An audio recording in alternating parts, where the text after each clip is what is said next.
Here's the exact 2-minute mobility routine I do before every leg day workout to build durable mobility without adding another chore to my to-do list. There is no end to the amount of exercises you could do to work on your mobility, but unless you're trying to spend hours just greasing your joints up, you gotta draw the line somewhere. So I'm a fan of just doing 2 movements before a lower body day. One to mobilize my legs to squat deeper, and one to mobilize my back to lift heavier. First up is the ATG split squat. This is just a deep lunge, but we do multiple reps per side instead of switching sides each time because it'll take a few reps to get the foot placement just right so that you can drop as deep as possible. The benefits of this one are obvious. The front leg gets loaded just like in a squat, but the back leg can push you forward so you can feel a bigger stretch in the ankles, knees, and hips than you would in a normal two-legged squat. And it's a bit heavier than a two-legged squat, so you get that loaded stretching effect as well. I also use this exercise with my clients as the primary warm-up for any front splits work, as it works everything on both sides of your legs, the hamstrings, calves, glutes, quads, and hip flexors. Lower as deep as you can, pain-free, really aiming to get those knees over the toes and the hamstrings covering the calves. Repeat for 6 to 10 reps, exploring the bottom position deeply on those last few reps. Sometimes I like to throw in a bit of a back bend like that one yoga pose. It feels very nice on the hip flexors and the abs. If you're severely limited by the flexibility of the rear leg, you can elevate the front foot on a block or a plate in order to get a bit deeper. As you can see, I'm a bit limited by my ankles, so my heels raise up to allow my knees and hips to fully flex. Alright, now our legs are warmed up for some deep squatting, but if you're like me, the legs aren't really the limiting factor for that. It's actually your back.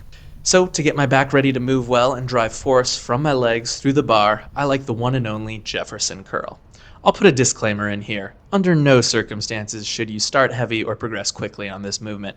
It's potent, and with great power comes great responsibility. Do less than you think you can for a long time until you've really adapted to this movement. I have a tutorial on the Jefferson curl, so I won't go too much into the weeds here. Check that out if you need some more direction. Here's what I will say. Start light, like 5 to 10 pounds. Legs roughly hip width is a good place to start. Unlike the last movement, we keep the legs straight here, and the movement comes from every segment of the spine and finally our pelvis. Try to feel like the weight is bending you over from the tip of your neck all the way down to your sacrum.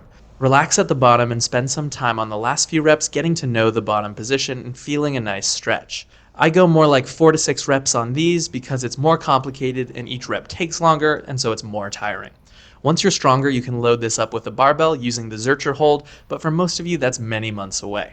I've just put this one back in my rotation after many months off, and so you can see I'm not getting as deep as I do in the tutorial video from a year ago.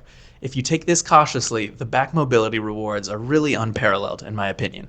I superset these for 2 sets each, roughly 30 seconds of work each, before every lower body training day.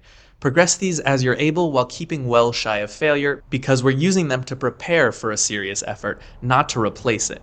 Add depth and range of motion before progressing weight, but once you're happy with the range of motion, do progress the weight. Then chug a shot of espresso and get ready to have some serious loads, knowing that your legs and back are primed for some real efforts. If you're looking for an upper body version of this, check out the video linked here. Thank you so much for watching, folks. Let me know what topics you'd like me to cover next. Like and subscribe or join the channel to support more simple, good vibes fitness content. Let's get strong for life together.